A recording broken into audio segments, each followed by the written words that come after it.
Sejam bem-vindos de volta ao Conexão Ibérica, o seu programa onde trazemos as principais notícias, tanto em Portugal como em Espanha.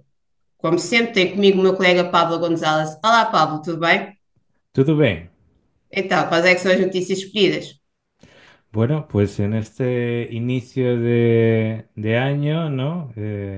Doy la bienvenida a todos nuestros oyentes y bueno, volvemos a la carga y más que nunca en este periodo turbulento. Pues bueno, en primer lugar, un artículo, como no podía ser de otra manera, sobre consecuencias positivas y negativas de la presidencia Trump, positivas en el sentido de qué se puede organizar en contra de Trump. En segundo lugar, Brasil va a ser protagonista de la Fitur de 2025. Y por último, el Banco de España y el Banco de Portugal se reúnen para estrechar relaciones. Começamos então com Donald Trump, que entretanto já tomou posse como o 47º presidente dos Estados Unidos. E como parte negativa, há já vários países incluindo Portugal, que se preparam para a provável volta dos seus imigrantes naquele país. Quais é que são o que podemos vir a tirar desta nova presidência de Donald Trump? Bueno, pues ya sabemos que este Trump 2.0 pues llega más resabiado, llega de la mano de la oligarquía tecnológica.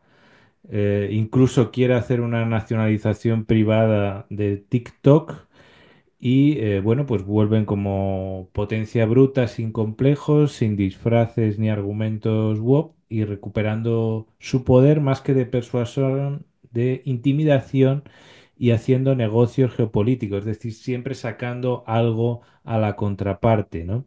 Ellos piensan que el orden de posguerra de la Segunda Guerra ahora beneficia a China, entonces van a querer cambiar esas dinámicas.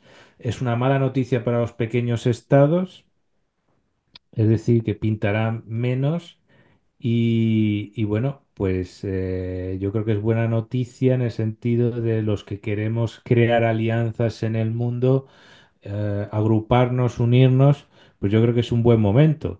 Ya el primer Trump anunciaba esto, pero es verdad que el primer Trump se encontró con obstáculos y llegó la pandemia y perdió las elecciones, entonces no pudo materializar con fuerza lo que venía.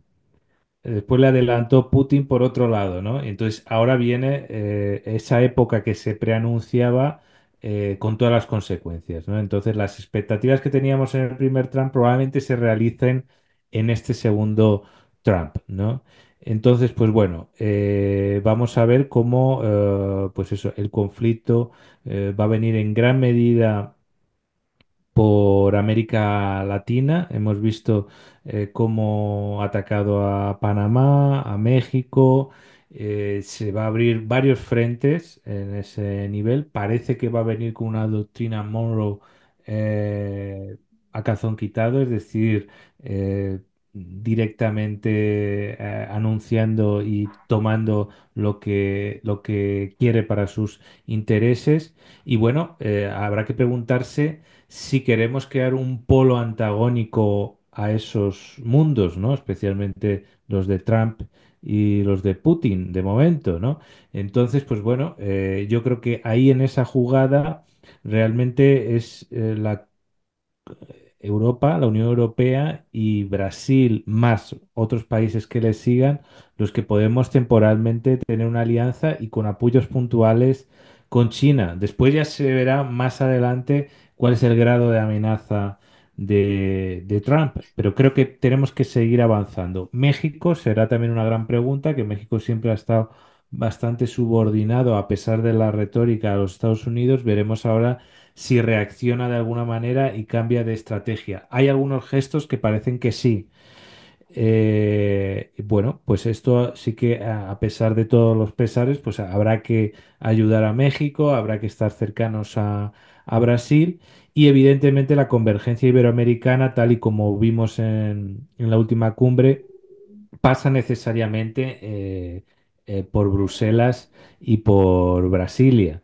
Es cierto que en algunos planos sí que funciona bien, en algunos planos de lo académico y lo cultural, pero en lo que es política pura, al final pasa por Bruselas y por Brasilia y hay que estar muy atentos y seguir tendiendo puentes, evidentemente, con los países africanos de lengua portuguesa y española. Entonces, bueno, vamos a ver, vamos a estar atentos a ver qué pasa con la OTAN, si al final lo que queda es como una alianza militar entre Europa y Canadá. Y sí, a partir de ese distanciamiento de Estados Unidos, incluso se abren oportunidades para una mayor cooperación militar con América Latina y China, ¿no? El tema de Nicaragua, Venezuela y Cuba, realmente la cosa está bastante, ya huele, ya la cosa está un poco podrida. Lo que pasa es que como llega esta doctrina Monroe, incluso pueden que haya un resurgir de esta ideología del antiimperialismo y que se salven un poco por la campana. Veremos a ver. Pero hay todavía un margen de maniobra y veremos a ver lo que consiguen hacer las oposiciones de estos países, ahora de la mano de Marco Rubio, el nuevo secretario de Estado de los Estados Unidos, ¿no? En el artículo profundizo, hablo también de más de México, de Milei, de Paraguay, y lo que digo es que, bueno, tenemos que seguir profundizando una visión pluralista, ibero-barroca, como alternativa al wokismo, al trumpismo y al bolivarianismo. Y bueno, seguiremos trabajando desde aquí y yendo coyuntura a coyuntura para ver quiénes son los enemigos principales, pero sin duda nos tenemos que unir los países de lengua española y portuguesa. Deixando a política um pouco de lado e passando para o turismo, vem aí a Fitur, que este ano terá como grande convidado o Brasil. O que é que podemos esperar do Brasil nesta feira? Bueno, van a ser entre los días 22 y 26 de enero, Fitur, uno de los mayores eventos de turismo del mundo. Y bueno, pues aquí en Madrid tanto en la feria como en las calles, va a ser un gran momento de Brasil para dar a conocer a la población de sus grandes atractivos naturales y culturales, como lençóis maranhenses, Alter do Chão, Pantanal, Río de Janeiro, Foz de Iguazú, etcétera. Entonces, pues bueno, realmente este país sudamericano ha tenido 6,65 millones de visitantes, que es verdad que comparado con la península ibérica es bajo, pero dada la distancia que tiene Brasil de otros núcleos de potenciales clientes, no es fácil atraer turismo. Tienen la esperanza de que, como existen ya muchas ciudades saturadas, y lo sabemos muy bien aquí por la península ibérica, pues que haya una parte de los turistas que empiecen a ir un poco más lejos, ¿no? Entonces, pues bueno, a explicar esa experiencia de Brasil, más allá de las propias playas, sino que también del turismo cultural, del turismo gastronómico. Va a haber allí oportunidad de experimentar la comida brasileña. Tienen como objetivo aumentar un 10% del número de turistas españoles a Brasil. Y bueno, la riqueza culinaria es conocida también en el mundo entero y yo creo que ellos van a potenciar eso. Y bueno, y en la feria pues van a haber presentaciones de música, danza, etcétera, ¿no? Esta es una serie de actos que tiene organizado el Ministerio de Turismo de Brasil para dar a conocer todo su potencial a lo largo del mundo. O presidente do Banco de Portugal reuniu-se com o seu homólogo espanhol, do Banco de Espanha. E o que é que saiu desta reunião? Reunião que aconteceu antes de Mário Centeno ser retirado ou não reconduzido neste cargo. Ujú. Pues se reunieron para pues fortalecer las relaciones entre ambas instituciones, abordar cuestiones de interés mutuo y forjar acuerdos y alianzas en diferentes áreas. Buscan que, pues eso, ambas instituciones mantengan periódicamente reuniones para tener una convergencia en objetivos y gobernanza. Y bueno, por la parte de Portugal estuvieron presentes Rui Pinto, Álvaro Novo, todo el equipo de gobernación y también del lado del Banco de España, pues estuvo Ángel Gavilán, estuvo Daniel Pérez, Mercedes Solano, y bueno, la idea es eso, de mantener una cierta alianza, sabiendo que están dentro del mismo sistema de bancos del Banco Central Europeo, pero es bueno que todo ese aparato de estadísticas y de comprensión de la realidad pues se haga en convergencia España y Portugal. Bueno, hasta aquí mis tres temas. ¿Cuáles han sido los tuyos? António Costa teve uma chamada telefónica com Lula da Silva agora no seu novo cargo europeu, passando para uma alta comitiva da Real Federação Espanhola de Futebol, que participou na comemoração do aniversário da Federação Portuguesa de Futebol, e terminando com os peculiares, vamos assim dizer, Jogos Desportivos da CPLP.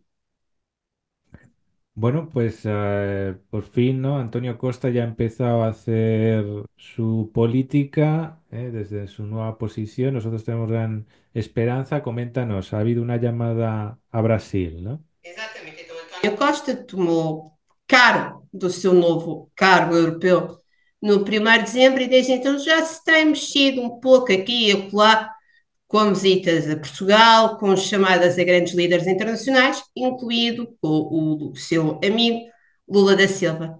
Bem, esta chamada telefónica foi revelada na rede social X, depois num comunicado emitido também por Lula da Silva, e na chamada Costa primeiro deu os parabéns a Lula pela liderança internacional que o Brasil tem tido, tanto no G20, que acolheu a última cimeira do grupo dos 20 países mais desenvolvidos do mundo, como agora dos BRICS, liderança que começou este ano, 2025, e vai ter entrada de outros países também hispânicos, incluindo a Bolívia. Bem, na reunião falou-se sobre a paz, não esquecendo o cessar-fogo que agora foi alcançado em Gaza, e também acertou-se que haverá a próxima cimeira UE-Brasil. Bem, esta cimeira não era realizada já há 11 anos, vai acontecer este ano, ainda não se sabe a data, mas será em Bruxelas. Na chamada telefónica entre dois velhos amigos, também se falou sobre o acordo União Europeia-Mercosul, que finalmente, depois de mais de 20 anos, chegou-se a acordo, vamos assim dizer, e que vai permitir a criação de um maior espaço económico a nível mundial. Bem, no final da chamada, ambos os líderes voltaram a afirmar o seu compromisso de continuarem a trabalhar para aprofundarem o bem-estar das populações, não só do espaço europeu, mas também do espaço latino-americano. Isto tudo em bom português, já que Lula da Silva, que é um expoente da política internacional, como António Costa, agora o novo presidente do Conselho Europeu. Muy bien, la segunda noticia es sobre la reunión, ¿no? Sobre la comitiva que ha tenido lugar en torno a las conmemoraciones del 110 aniversario de la Federación Portuguesa de Fútbol, ¿no? Exatamente. Então, a Federação Portuguesa de Futebol, neste último ano, 2024, comemorou-se há 110 anos de existência e realizou um último grande evento comemorativo, já que foi um ano de celebrações, onde se apresentou desde um novo patrocinador de equipamentos, da Puma, e também se inaugurou um novo espaço, a Arena FPF. Foi nesta arena que aconteceu este evento, contou com a presença do presidente da UEFA, Alexander Seferin, que voltou a afirmar e acreditar que o Mundial 2030 irá ficar para a história. Aliás, faz história ter sido o lema da FPF neste último ano comemorativo. E também esteve presente uma comitiva da Real Federação Espanhola de Futebol, que tem agora um novo presidente, Rafael Lousane, que teve acompanhado com as mais altas figuras da Federação aqui em Lisboa, onde, para além de participar neste evento, teve a oportunidade de se reunir com o seu homólogo Fernando Gomes, da Federação Portuguesa de Futebol, tendo em vista o Mundial, ou estreitar os laços entre os dois países que vão acolher o Mundial 2030 ao lado de Marrocos. Bem, neste evento, como disse, contou com uma comitiva da Real Federação Espanhola de Futebol, da UEFA e também com o atual selecionador de Portugal, Roberto Martínez. Antes dos Jogos voltarem agora em março, Martínez participou neste evento e também foi entrevistado num programa humorístico aqui em Portugal, o Isto é Pesar com quem trabalha, de Ricardo Douros Pereira, que, para quem não conhece, é uma espécie de late show ao estilo americano que mistura humor com temas da atualidade política, onde falou sobre vários temas, desde sempre controversa história da Olivença até as memórias que tem deste último euro e do carinho que recebeu dos portugueses, até ao sonho que também tem de conquistar um Mundial, que pode ser já o 2026, que muito provavelmente será o último de Cristiano Ronaldo, que pretende apenas retirar-se com 1000 golos, marca facílima de conseguir, e que pode ser alcançado esses 1000 golos com um último gol na final do Mundial. Será que sim? Será que não? Este é um desejo de Ronaldo, de Martínez e de todo um país. Muy bien, estaremos muy atentos a todas esas noticias en este camino al Mundial. Y por último, más deporte y en este caso lusófono, ¿no? Exato, então. A CPLP tem algo muito parecido aos Jogos Olímpicos. São os Jogos Desportivos da CPLP que acontecem a cada 2 anos. Começaram num ano bem conhecido para a minha pessoa, 1992, aqui em Lisboa, e desde então, 2 em 2 anos, têm sido realizados em todos os países da CPLP. Até o momento, só um dos países é que ainda não recebeu, que até o momento é a Guiné Equatorial. O resto, todos os países já receberam pelo menos uma edição deste certame. O último foi São Tomé e Príncipe, o próximo será já neste verão, em julho, Timor-Leste. Bem, estes jogos esportivos têm várias modalidades, desde o taekwondo ao voleibol de praia, onde o Brasil é uma das grandes potências a nível mundial ao futebol.